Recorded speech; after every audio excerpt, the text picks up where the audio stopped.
Kuminsan, nang we find life to be unfair. May mga nagsasabi pa nga, life is never fair. Ano daw po ba talaga ang sinasabi ni Solomon tungkol sa bagay na ito?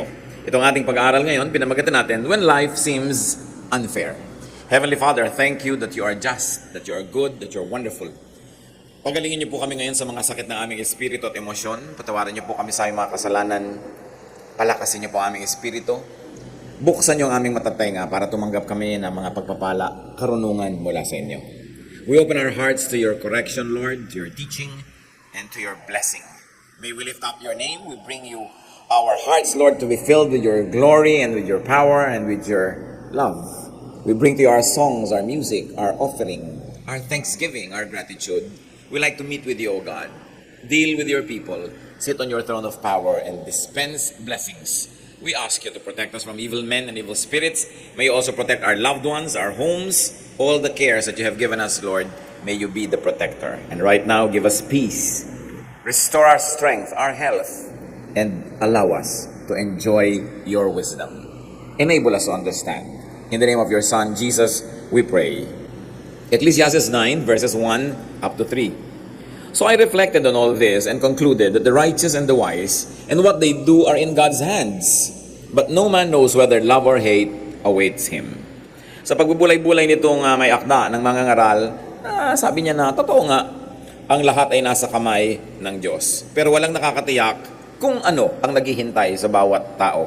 Pag-ibig ba o pagkamuhi, kasiyahan ba o lungkot. All share a common destiny. The righteous and the wicked, the good and the bad, the clean and the unclean, those who offer sacrifices and those who do not. As it is with the good man, so with the sinner. As it is with those who take oaths, so with those who are afraid to take them. This is the evil in everything that happens under the sun. The same destiny overtakes all.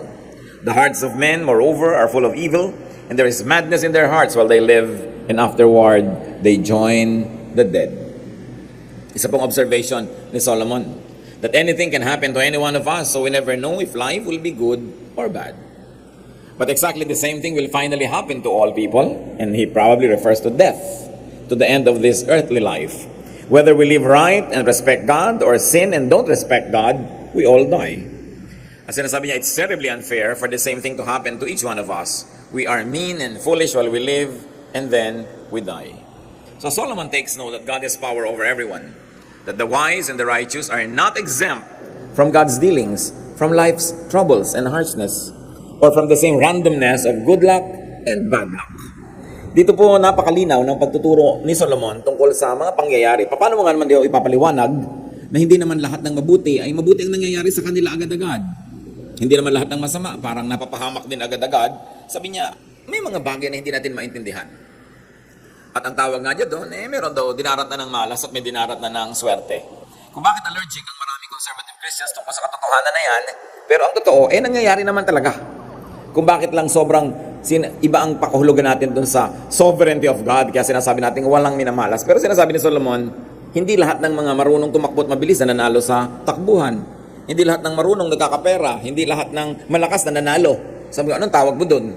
No? Kaya kung minsan, napakalungkot ng pananaw niya sa buhay, at sinasabi niya that death is a great leveler. Lahat din naman namamatay. It happens to all. So the teacher finds it unfair. In fact, the teacher wants better treatment for the good, yung good people. But there's one trouble with that idea, because there is no one really good enough. Kung ang gusto ni Solomon, yung mga mabubuti, maganda ang treatment sa kanila ng kapalaran, at yung masasama, pangit ang treatment sa kanila, sino ba naman kasi talaga yung mabuti? Baka walang mag-qualify. Kaya kung tutuusin, lahat nga ng tao ay pinapalad pa. Kasi hindi lahat ng mga kasalanan natin ay tinatanggapan natin ng sapat at ganap na parusa. Marami sa atin humihingi tayo ng justice from God. Mag-ingat-ingat tayo dyan dahil baka nga ibigay sa atin. Justice means the good is rewarded, the bad is punished. At kung minsan kasi selective lang ang ating pagtanaw, ang nakikita lang natin the good that we do, we forget the bad that we do, so we seek God's justice. Kung paano kaibigay nga sa injustice that all the bad things you do get punished? Baka mas marami pa yun kasi sa good. Kaya pasalamat nga tayo that God is not always just, but in fact God is merciful. That God is more merciful than He is just. Marami siyang pinapatawad at marami siyang pinapalampas. At napakabuti niya kahit kuminsan ay hindi naman tayo mabuti. Ecclesiastes 9:4-6. Anyone who is among the living has hope. Even a live dog is better off than a dead lion. For the living know that they will die, but the dead know nothing. They have no further reward, and even the memory of them is forgotten. Their love, their hate, and their jealousy have long since vanished. Never again will they have a part in anything that happens under the sun. This is not a bleak look at death. Ang tinitingnan dito ni Solomon, yung physical, earthly death. At sinasabi niya, kung nabubuhay ka pa, may pag-asa ka pa. Kaya mas mabuti pa kung aso ka na buhay kaysa leon ka naman na patay. Sabi niya, yung buhay, at least alam pa niya na mamamatay siya. Pero yung patay, sabi niya ganon, wala na yung consciousness na nangyayari dito sa earth. Siyempre, nag-iba na yung consciousness mo. That in a twinkling of an eye, you're changed. You go back to your spiritual form. You get detached from your body. Kaya parang damit na hinubad mo lang yung katawan mo pag namatay ka, hindi na ikaw yon, yung naiba ka na. Kasi sinasabi ni Solomon, kaya pag namatay ka na, wala ka ng consciousness tungkol dito sa lupa. Hindi ka na nakikialam tungkol dito. Iba na ang iyong pinapahalagahan. Ang mga pag-ibig mo daw, ang mga panibugho, ang mga passions mo, wala na. Hindi ka na muling makakasangkot sa mga nangyayari dito sa lupa. So what's the teacher's take on life and death? That life offers hope and chances. Basta buhay ang tao, may pag-asa. Kaya sabi, kahit aso ka, basta buhay, mabuti pa kaysa leon ka na patay. Life is better than death, no matter how great the going and the death is. Kaya ginawa niya pong talinghaga at metaphor, live dog and dead lion. If we're going to extend that application, that the least person alive is better off than the greatest person but is dead. Habang ang tao may buhay, meron siyang pag-asa, meron siyang pagkakataong maging dakila pa, mag-improve pa ang kanyang situation. Kaya yung buhay lang kuminsan, kahit pa nga, para kang nakaligtas sa sunog na wala kang dala kahit ano. Pero yung buhay ka, dala-dala mo yung buhay mo, napakalaki na yun na dapat ipagpasalamat. At napalaking bagay para ipagdiwang. This thought of Solomon challenges and deconstructs the common notion that great death and heroism is glorious.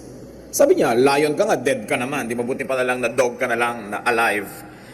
Sa culture po ng Israel, yung dog ay mababang uri ng hayop yon. Hindi katulad ngayon na pet mo yung dog, mahal na mahal mo yung dog. Sa kanila, pag sabing dog, mababang uri. Kaya sabi niya, mabuti na yung pinakamababang uri ka, buhay ka naman. Kaya ang taas-taas pero patay.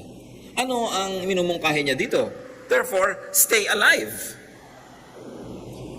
The primary duty of life is to continue living, to stay alive. Sino kaya at ano ang konteksto ng mga sinasabi dito ni Solomon? Kasi kadalasan, mga kapatid, tayo ay kinokondisyon to think that it is glorious to give our life to causes. Bakit binibigyan ng mga medalya yung mga heroes? Para marami pa uling mamatay para sa isang act of heroism o encourage. Bakit binibigyan ng mga award, mga pagkilala yung mga naulila para mas gumaan ang dibdib nila sa pagbibigay ng mahal nila sa buhay at inialay yung buhay ng mahal nila para sa isang cause. Anong cause yun? Maybe patriotic cause, maybe cause for the environment, maybe cause for an ideology, whatever it is. But Solomon is saying, magkaingat ka. Huwag kang agad-agad nagbibigay ng buhay mo at masasakripisyo ka para sa isang bagay na magiging dead lion ka. Napakahalaga sa tao na siya ay buhay.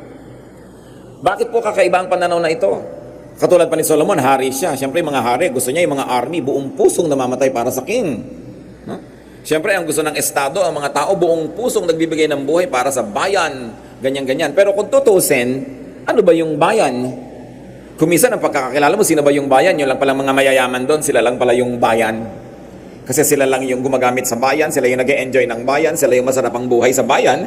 Tapos ang dami-dami mga taong ine-encourage silang ibigay ang buhay para sa bayan. Pero yung definition pala ng bayan is only for the elite.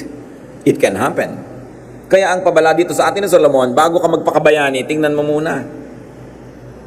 Kung ikaw'y batang-bata at napasali ka sa isang ism, isang ideology, isang fraternity pa nga kuminsan. Fratwar. Ibibigay mo yung buhay mo para doon sa fraternity, para sa broad. Pagkatapos maaalala ka lang naman nila, wala pang isang taon o 3 or 5 years. Tapos yung mga brad mong buhay, natuloy na buhay, nagkaroon ng asawa, anak, nagkaroon ng buhay na mahaba, ikaw matagal ka nang nakalibing, namatay ka para kay brad. No? So, pinapaalala natin dito, kanino mo binibigay ang buhay mo? Kasi madalas po ang mga tao ay inuuto para ang buhay nila, ibigay nila sa kung ano-ano mga causes. Pinipili lang natin kung ano yon. Ba, kung minsan yan hindi na pala uso yon at namatay ka para doon, tapos hindi na uso ngayon. Pero hindi ka na natuloy na nabuhay. Kung 17, 18 kang namatay, hindi mo na naranasang magkapamilya, magkaanak, magkaapo. May monumento ka nga, pero alam mo ba na may monumento ka? Patay ka na nga. No? Hindi natin binabaliwala, mga kapatid, yung nagbibigay ng buhay para sa mga very, very noble causes. At patuloy natin sinasariwa ang kanilang memory. But with due respect, kahit pa ikaw yun, at tamang-tama yung cause na pinagbigyan mo ng buhay mo, ang totoo na patay ka na rin. At hindi mo na rin alam yon. At kung minsan nagiging unfair ka, halimbawa sa nanay mo, sa magulang mo, ang aga-aga mong namatay, hindi ka malang nakapaglingkod sa kanila, hindi mo malang sila namahal.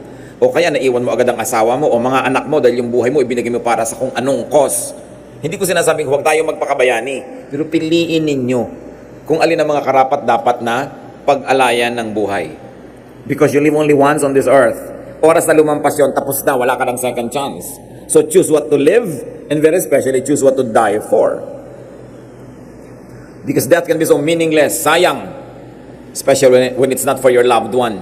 Ang buhay ni Jesus, namatay para sa atin, kasi mahal naman niya tayo, so hindi yun sayang.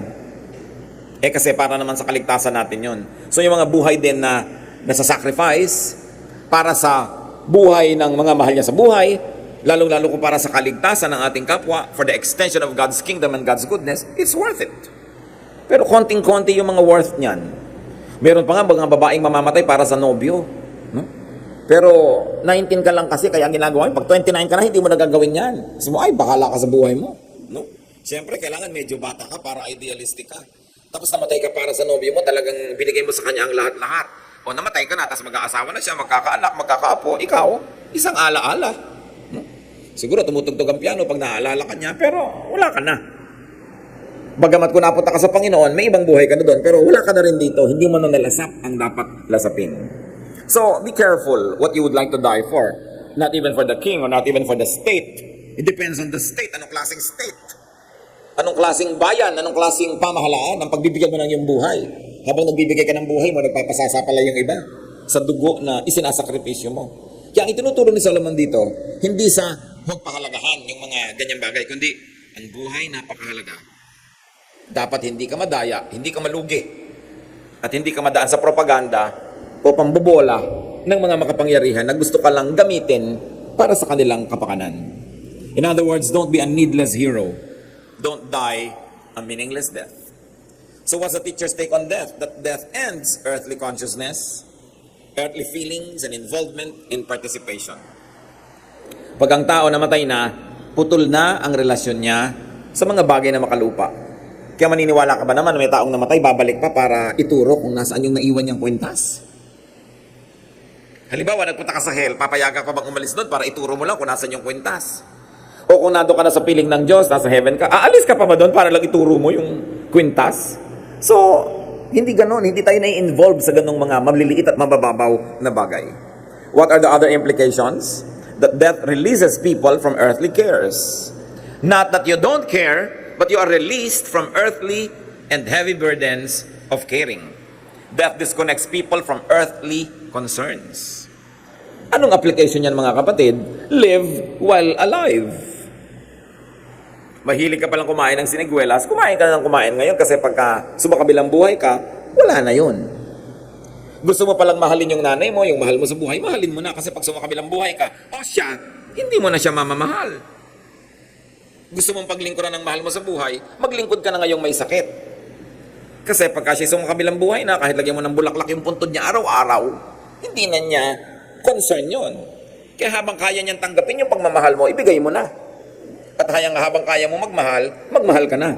Para kung sakasakali na ikaw ang sumakabilang buhay, o siya, wala kang pagsisisi. Kasi sasandali ang buhay. At hindi naman nagpapaalam yung mga namamatay. Bihira yon. Diba?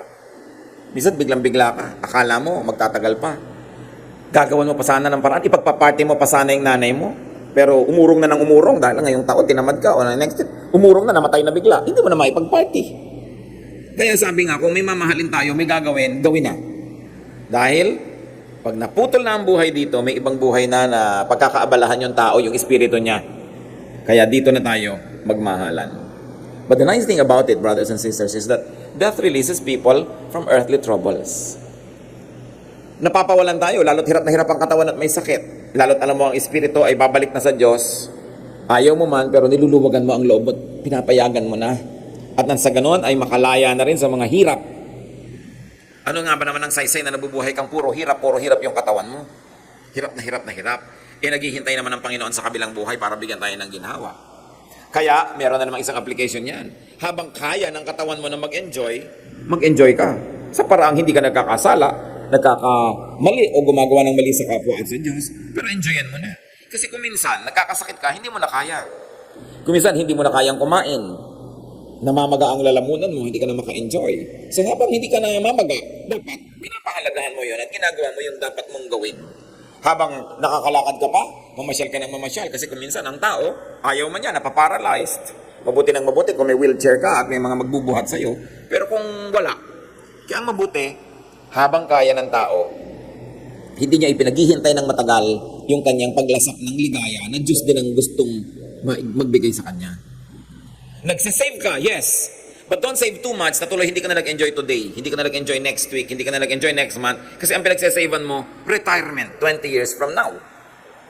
Pwedeng dumating yun. Kung hindi, kung ika 19th year, sumakabilang buhay ka, di wala ka lang na-enjoy doon. So ano po ang buhay na magandang i-apply natin dyan? Kasi si Solomon, very practical yung wisdom niya. Meron akong income ngayon, magsasave ako ng konti para sa future, gagastos ako ng konti ngayon. Para kung hindi na dumating yung future, hindi na ako nalugi kasi nag-enjoy na ako ngayon. Ngayon, kung dumating yung future, hindi rin ako lugi kasi nag-save naman ako para doon. Kailangan, everyday meron kang kasiyahan, meron kang pang isang linggo na kasiyahan na once a week, ina-enjoy mo yun. Merong once a month, merong once a year. Pero hindi yung puro hirap, iniipon mo lang lahat yung saya mo sa dulo. Kailangan a little of everything. A little work, a little suffering, a little enjoyment is experienced every day. If not, at least every week. Para ang buhay na-appreciate natin. Pag tayo sa kabilang buhay na, iba na ang ating pagtutuunan ng pansin. Kaya ang sabi ni Solomon sa Ecclesiastes 9:7-10, go, eat your food with gladness, and drink your wine with a joyful heart. For it is now that God favors what you do. Not yesterday, not tomorrow, now. Yun pong now, mga kapatid, ang bilis lumipas. Maya-maya lang, tapos na tong now na to. Promise. Sandali lang yun, tapos na. Naranasan nyo ba na meron kayong party pinaghahandaan, mga 2 buwan, 3 buwan yung hinahanda, tapos yung party na tapos na agad. Halos hindi nyo naramdaman. Tapos bukas, hanggang sa dulo na yan, puro na lang past tension. Tapos na. So, ano ang lesson? Habang nangyayari yung event, mag-slow motion kayo ng panahon and enjoy it. Enjoy it. Katulad halimbawa ng mga babaeng ikakasal. Ang gusto siyempre, mahaba ang lakad. Yung iba, pastor, gusto ko pong mahabang lakad. Magsimula ka na sa Vito Cruz. Ang haba talaga nun, kung gusto mo. O gusto mo, tugtog cha-cha para may atras. Ang tagal mo. Kasi pag dumating ka na dito sa dulo, tapos na. Diba? So, tagalan mo na. Iba naman ang pagmamadali kasi ninenervyos. Savor the moment. Magbabakasyon kayo, enjoy it. Huwag kang masyadong lagi nag-aapura, nagmamadali. Sobrang nagra-rush. Kasi mamaya tapos na, nakauwi ka na, tapos na yung bakasyon, wala na. Nagkukwentuhan halimbawa kayo mag-asawa sa kama na ang sarap ng kwentuhan nyo, bigla, teka, maglalaba pa ako. Hayaan nyo na, wag na kayo maglaba. Diba yung, hayaan nyo na, isuot nyo na lang ulit kung gusto nyo. Pero, kailan pa babalik yung ang ganda ng kwentuhan nyo? Hindi mo lang pwedeng, teka lang maglalaba lang ko, pagbalik mo, ituloy natin. Wala na yung spirit ng kwentuhan. Tapos na. Kumakain kayo, ang sarap ng kain nyo, huwag kayo magkapura. Kung hindi naman life and death yung nakataya, ay, hayaan mo na, malate ako ng konti, o mag-cancel ako ng activity kung kaya ko kasi bihirang nagkakainan tayo na masaya. In other words, brothers and sisters, enjoy the now. Pag pinalampas nyo yun, kahit ano pa ang pagsasentimiento nyo gawin, hindi na yun babalik. Kaya kailangan enjoyin. Meron naman yung kabaligtaran. Halimbawa, hindi enjoyable yung moment. Nabalian ka ng paa, nakasemento ka sa ospital, 2 buwan ka doon, ang sabihin mo, lalampas din to. Kasi lalampas din. Magiging past tense din yon. Ang mahalaga lang, lampasan mo yung hirap, at pagdating ng bukas, gising ka pa at buhay ka pa. Kaya masarap din na lumilipas ang panahon Kasi ibig sabihin, walang pagdurusang permanent. At yun namang pag-enjoy, bagamat hindi permanent, pwede mong lasapin. Pag kumakain kayo mga kapatid, huwag isang kagat, lulon. Bakit? sa bibig lang masarap ang pagkain. Paglampas dito, sa lalamunan, malaking trabaho na. Diba? Hirap na hirap ang tiyan mo, ang bigat-bigat ng feeling mo. Trabaho na yan, ang sarap habang nandun siya sa dila kasi nandun ang taste buds.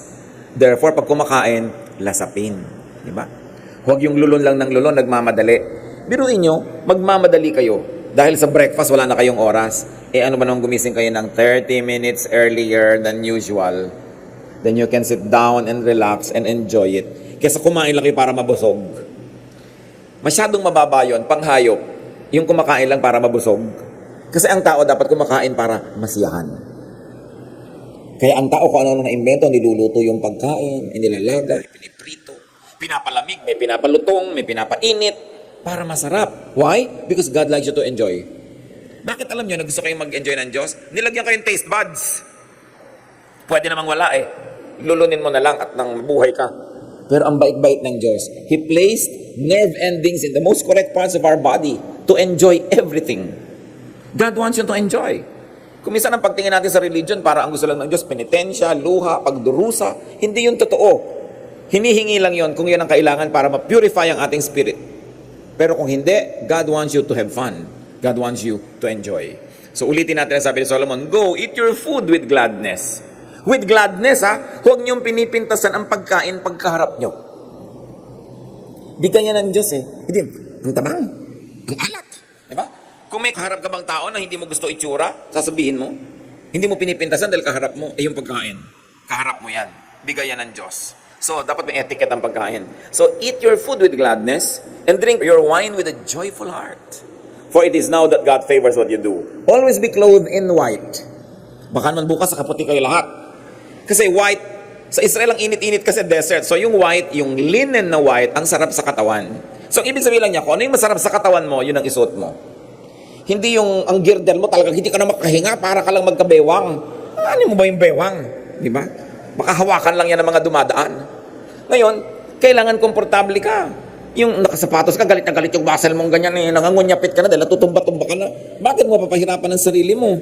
Sabi ko noon, always be clothed in white. Meaning, be comfortable. And always anoint your head with oil. Ngayon, sa atin, mahirap yung nag-anoint ng oil. Mainit sa atin malagkit. So, iba yon. Ibig sabihin siguro, magbimpo ka ng mukha, mag-refresh ka.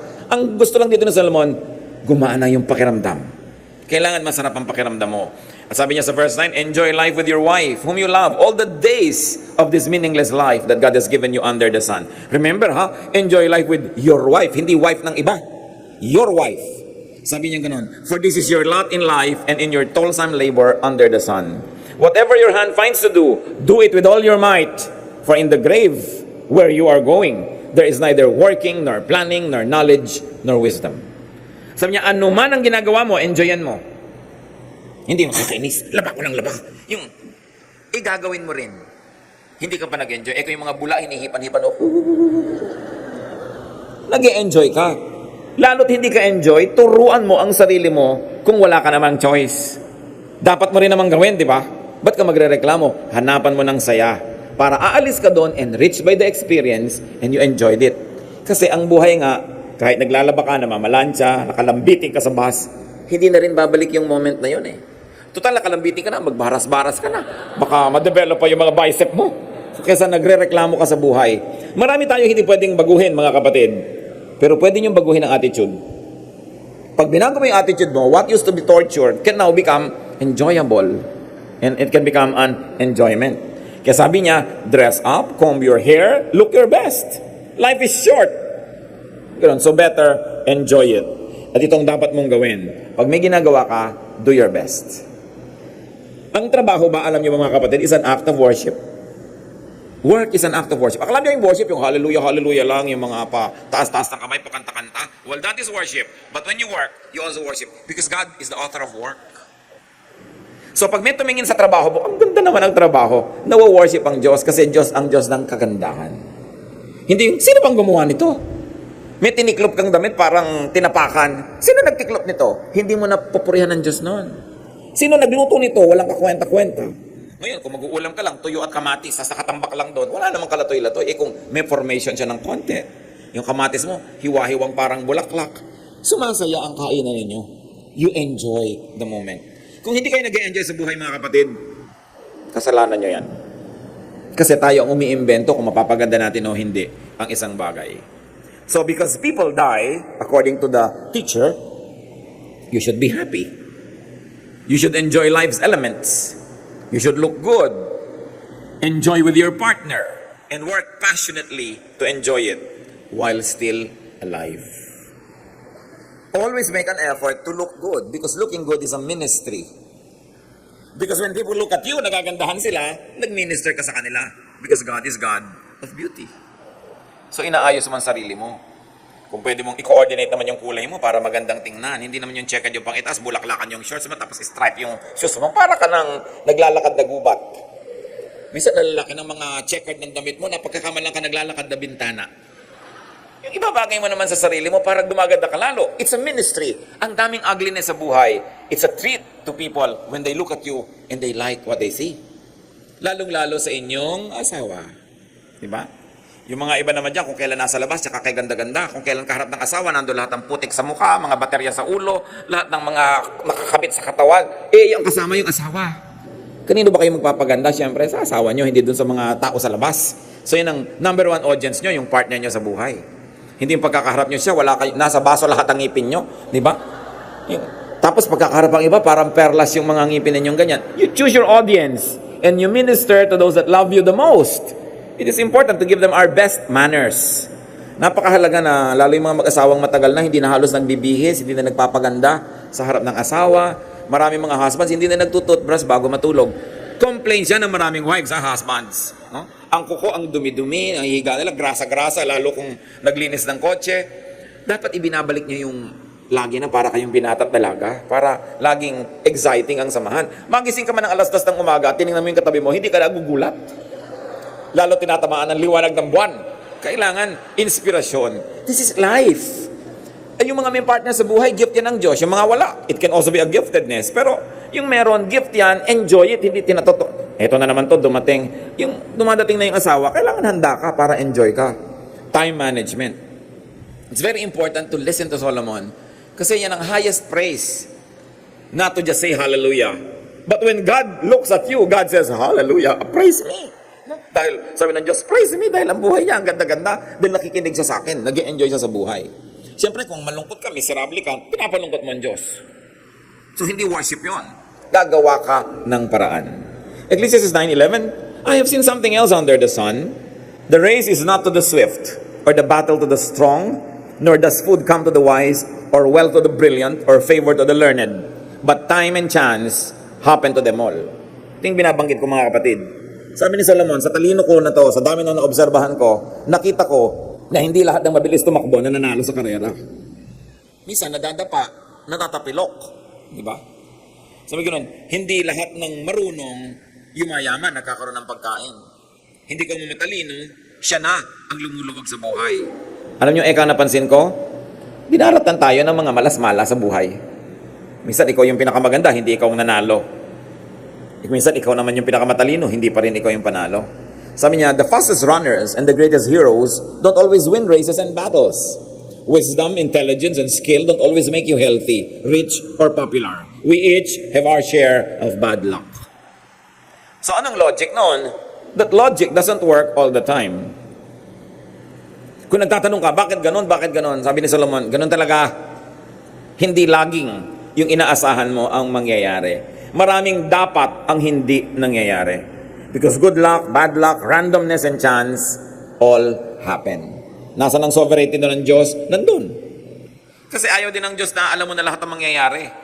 Hindi ka na laging aasa, mananalig, lalapit sa Kanya. Pero dahil nga ganun, na kuminsan, sinikap mo na ang best, hindi pa rin ikaw yung best, always do your best. When you do your best, the best will probably not always happen. But there's one thing sure, the worst won't. It's not a guarantee that the best will always happen when you work hard, but there's something guaranteed that the worst won't happen to you. Probably hindi lang best ang nangyari, maybe second best, maybe good, but definitely not the worst when you keep doing your best. Accept the fruits of your work, accept your fate kung kailangan. And when having a very difficult life, ang magandang attitude, sabi mo, since there are no logical basis for things, even what's happening now can change to my favor. Mag-abang ka lang. Maghintay ka, manalig. Be alive when the good days come. Ecclesiastes 9:12, moreover, no man knows when his hour will come. As fish are caught in a cruel net, or birds are taken in a snare, so men are trapped by evil times that fall unexpectedly upon them. Yung ibon na lumilipad-lipad, alam ba niya kung minsan bigla na lang siyang tatamaan ng bala? Pero alam nga namang dahil baka siya tamaan, hindi na siya lumipad kahit kailan. Yung mga naglilipara mga ibon, alam ba nila na biglang pumasok pala sila sa isang net? Yung mga isda, ang dami-dami nila nagsusiw, hindi nila alam na sumusuot na pala sila sa baklad. Mahuhuli na pala sila ng fine net. Hindi mo alam. Sabi nga nila, the early bird catches the worm. E paano kung ikaw yung early, pero ikaw pala yung worm? O di nahuli ka ng early bird? Kung naging late ka na worm, hindi ka nahuli ng early bird. Kaya lang, hindi mo naman alam kung kailan ka magiging worm o bird. So early ka na lang lagi. Dahil mas marami yung pagkakataon na ikaw yung maging bird. In other words, none of us know when we might fall victim to a sudden disaster. And we can find ourselves like fish in a net or birds in a trap. Minsan may ang yaman-yaman, biglang nagkaroon ng reversal. Money changer, ang yaman-yaman na niya, tapos ang dami niya na biling dollar ngayon. Ang dami-dami, biglang bumagsak ang dollar bukas. Hindi mo alam eh. No? Hindi mo alam. Nagtayo ka ng negosyo, kailangan ng pagkarami-raming kuryente, biglang naubos ang kuryente, brownout lagi, naghirap ka. Yun namang mga may negosyo, bigla ng generator, nagyamanan. Kung may tragedy, laging may umaasenso dyan. Ang mga kalugihan, kapakinabangan lagi ng iba. Because the world runs in balance. Hindi mo lang alam kung sino ka doon sa mga dadapuan ng ganda ng buhay o dadapuan ka ng hirap. So, anong dapat dyan? Be careful but not too careful. Because when you're too careful, you will not do anything. Sabi nga ni Solomon, if you always watch the weather, you will never plant. Pag lagi kang natatakot, lagi kang sigurista, hindi ka na mag-i-invest kahit kailan. But you calculate your risks. Minimize your risk, but take risks. That's what life is all about. Hindi ka pwedeng super sure. Talagang laging may element ng risk yan. Enjoy freedom and enjoy life whenever possible because you don't know when your enjoyment might suddenly be taken away. Don't be too optimistic, but also don't be too pessimistic. Huwag ka masyadong negative, huwag ka masyadong positive, gitna ka lang. Keep relying on God. And because bad times can fall on anybody, listen brothers and sisters, be good to those who fall on bad times. Pagka may mga biglang naghirap, huwag natin sabihin, kasi deserve niya yan eh. Kasi parang sinasabi mo na ako hindi naghihirap kasi ito yung deserve ko. Sinabi na nga ako minsan, hindi naman talaga yung deserve mo, pero yun ang nangyayari. At yun ang hiwaga ng buhay. Pag kasi sinabi natin, yan ang dapat sa kanya. Careless kasi siya. Para na nating sinasabi ang sarili natin, excuse na ako na hindi tumulong kasi deserve niya yung nangyayari sa kanya. And most of the time, when we say that, brothers and sisters, may kapatid ka, pinsan ka, mag-anak na biglang naghirap. So, kasi ang yabang-yabang niya eh. Nung araw, gastos siya ng gastos. Tiyakin nyo lang na hindi nyo ginagawang excuse yun for you not to help. Kasi kadalasan, kinoconvince natin ang sarili natin para huwag tayong mag-guilty sa hindi natin pagtulong na. Yun naman ang dapat sa kanya. Dahil pwedeng dumapo rin sa'yo ang dumadapong hirap sa iba. Pag hindi ikaw ang dinapuan nun, maging mabuti ka doon sa dinadapuan. Hindi mo kasi alam, baka bukas ikaw naman ang mga ilangan ng kabutihan ng kapwa. Walang sure sa buhay. So ang ginagawa natin, dinadagdagan natin na itinatanim para kung yung iba hindi tumubo, may isa man lang o dalawang tumubo, buhay ka na. Dinadamihan natin ang ginagawa ng mabuti. 2 o 3 man dyan, hindi tumanaw ng utang na loob, may isa lang o 2 makaalala sa'yo, lalo sa oras na ikaw nangailangan, malaking bagay yon. Dapat mabait ka sa nangangailangan. Mabait ka sa nagigipit, sa napapahiya, sa nai-embarrass, sa nako-corner, people who are caught in the act, red-handed, no? With something very wrong and embarrassing. Try not to look. So that when it happens to you, people will give you the same courtesy. Always give the charity that you might want to receive in case you become the needy one. Don't burn the bridge over which you too must pass. Don't deny others the same kindness that you might need yourself. And remember, always be thankful that you are on the giving end and not on the receiving end. Kung minsan ang hirap niyan eh, ikaw lang ang may kaya sa inyong magkakaibigan, lagi na lang ikaw ang taya. Pero di ba pasalamat ka, kaya ka nga taya, may itinataya ka eh. Minsan sa inyong magkakamag-anak, lagi nila ikaw yung meron kasi ang hirap-hirap nila. Tuwing kakain na lang, ikaw magbabayad. Tuwing may family reunion, ikaw magdadala ng ulam. Pero di ba buti nga, ikaw yung nagdadala kasi may dinadala ka. Kesa ikaw yung aasa-asang ano kaya ang dali ng iba. Tapos, insecure ka. Huwag kayo kahit kailan magre-reklamo that you are givers. You become givers only because you have already become recipients from God's grace. Kaya ka lang naman may ibibigay dahil may tinanggap ka na, nauna na, mula sa Diyos, na-advance na. Kaya dapat magpasalamat. At huwag mo kahit kailan sasabihin, deserve ko kasi to. Kaya akin lang to. Ang tunay nating deserve punishment dahil lahat naman tayo makasalanan. So kung may na-enjoy kang maganda, grasya lang yan ng Diyos, share it with other people. Huwag mong isama ng loob na kumisan, sana ang nasave natin darling, 100,000 na. Pero dahil yung nanay mo, hingi ng hingi, tuloy 50 na lang. For all you know, kaya ka binigyan ng Diyos ng 100 para yung 50 sa'yo, yung 50 pang charity. Na pag hindi mo pala ibinigay, lahat yung 100 babawiin ng Diyos. Hindi ka nagsisisi na gumagawa ka ng mabuti kahit kailan. Hindi ka man bayaran ng tao, hindi ka man suklian, may Diyos na buhay. Na hindi ka man din bayaran at palitan ng Diyos yung binigay sa'yo, inauna na nga niyang binigay, kaya kami naibigay sa iba eh. Ba't ka pa nagre-reklamo? Kaya yung buhay, sarap na unawain. At kung ang mga tao magiging makadiyos, lahat magiging mabait. Walang magiging mayabang at makasarili. Verses 13 to 16. I also saw under the sun this example of wisdom that greatly impressed me. There was once a small city with only a few people in it, and a powerful king came against it, surrounded it, and built huge siege works against it. Now there lived in that city a man poor but wise, and he saved the city by his wisdom. But nobody remembered that poor man. So I said, wisdom is better than strength, but the poor man's wisdom is despised, and his words are no longer heeded. Mixed reaction ito. Sabi niya, alam niyo, meron ako alam na kwento at hindi na natin alam yung detail na yun. Hindi natin alam kung ano yung naganap. Pero sabi niya, minsan merong isang syudad na nanganib na masakop ng ibang mga army, pero merong isang magaling, matalinong tao, bagamat mahirap, na dahil sa kanyang ideya or leadership, nailigtas yung city. Pero alam niya, sabi, hindi naman matagal na naalala yung tao kasi mahirap. Anong lesson niya dyan na sinasabi? Wisdom is better than strength. May strong enemies outside, pero may wise man inside the city did not fall. So sabi niya, wisdom is better than strength. Apply niyo sa buhay niyo yan. Wisdom is better than strength. Kung minsan, pipili ka, sino kaya ang gusto kong kasama? Yung malakas o yung matalino? Alam niyo, iba yung lakas ng katalinuhan. Sabi niya, wisdom is better than strength. But it's not wrong to be strong, especially if you could also be wise. Pero ito yung lesson. Sabi niya, pag mahirap ka, walang pumapansin sa'yo kahit magaling ka. Siyempre, naiba na ng konti ngayon yan kasi na-democratize na rin yung galing eh. May mga mahihirap na nakakakuha ng scholarship, nakakaahon sa hirap. Yun ang galing ng pagbabago ng mga kabihasnan. Hindi katulad nung araw, permanent yung monarchy, permanent yung aristocracy. Sila lang talaga. Kahit ka pa matalino, mahirap ka, hindi ka asenso. Pero ngayon, salamat, marami nang naiba. Na-democratize even the distribution of wealth, although there's still a lot of unfairness. Pero ang talagang lesson na pwede nating kapulutan dyan, kung gusto mo na mapansin ka at hindi ka tinitisod-tisod at kinakawa-kawawa, make something of yourself. Rise from poverty. Be a meaningful person. Be wise. And then you will have more meaning as far as the other people are concerned. Talaga naman, di ba? Pag mayaman yun, nag-joke, kahit corny, maraming tumatawa. Kasi mayaman yun eh. Marami talagang pumapansin sa may kaya. So kung ikaw maramdamin, ayaw mong lagi kang naapi dahil mahirap ka, pues payamanin mo ang sarili mo na magkaroon ka ng kahulugan. Gumawa ka ng paraan, huwag ka lang reklamo ng reklamo. Magsikap ka. Kasi ngayon naman, posibilidad na, nakatotohanan na ang tao nakakahulagpos, nakakalaya sa kahirapan. Hindi lahat. Pero ngayon possible na. Nung araw ni Solomon, hindi pwede yun.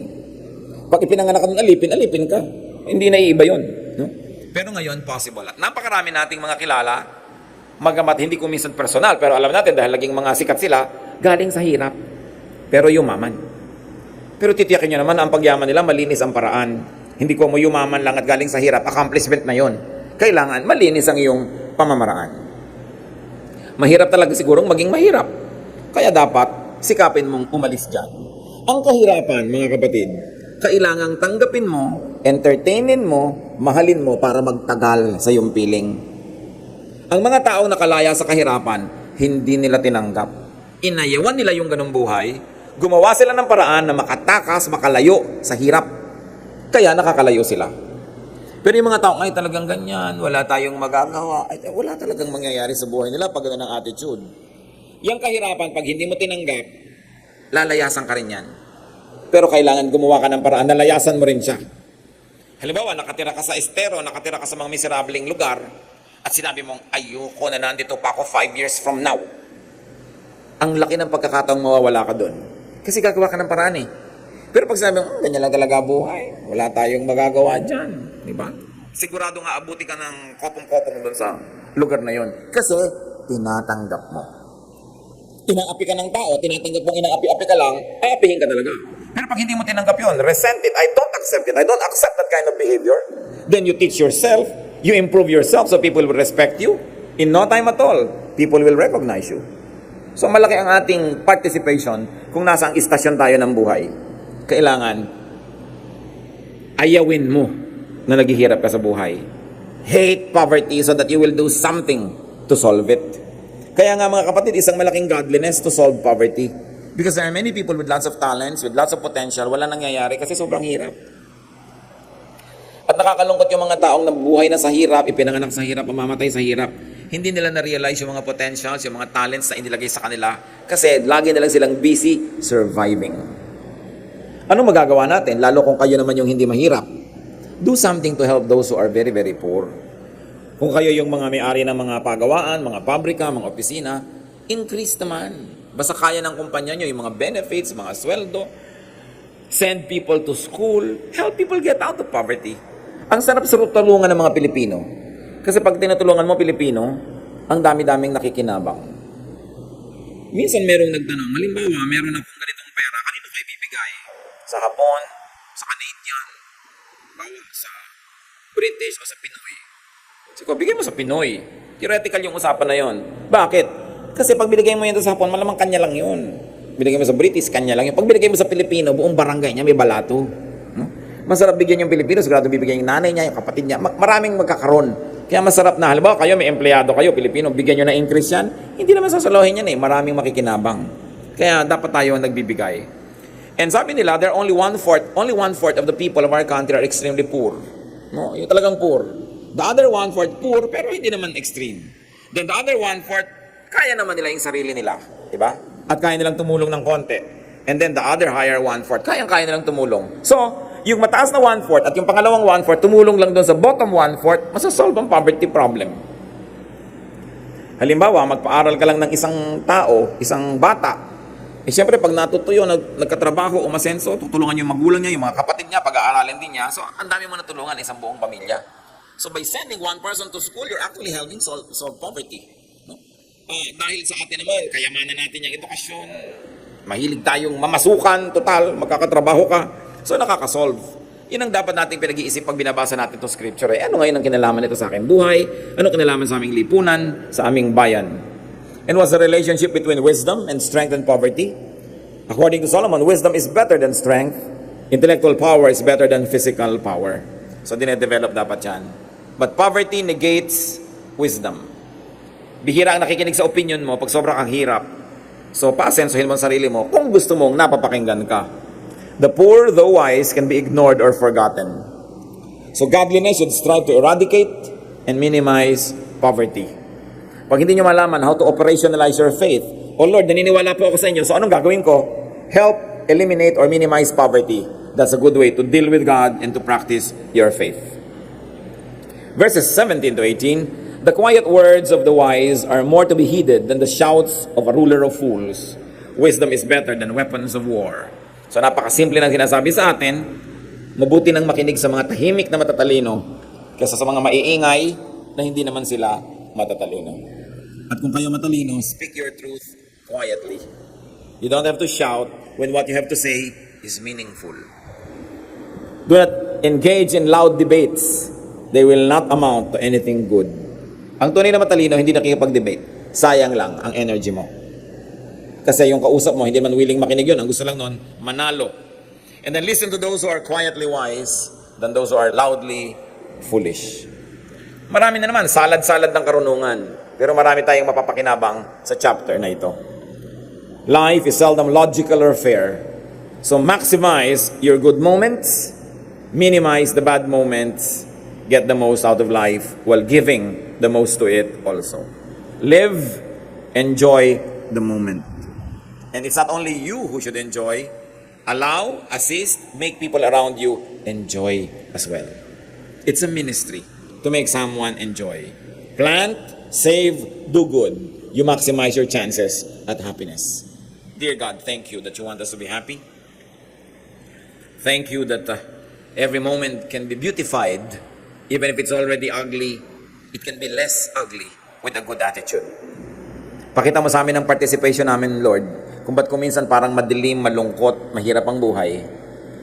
Ipakilala mo at ipalinaw sa amin, Panginoon, kung alin doon ang sa amin ang gagaling at alin yung sa labas at dapat na lang naming tanggapin, palampasin at umasa kami sa mga darating pang mas mainam na bukas. Pero ang mahalaga, Lord, makita namin what we are responsible for. What darknesses, what heavy burdens, what sadnesses in life are caused by our attitude. Turuan niyo po kami. At nang sa ganon, ang buhay na ibinapahiram niyo, maging masagana, masaya, at habang tinatanggap din namin ang mga hirap at lungkot, mapakunti namin ito with a very godly and a very wise attitude. Pagbulay-bulayan natin sumandali sa katahimikan ang mga practical implications of the teachings of Solomon.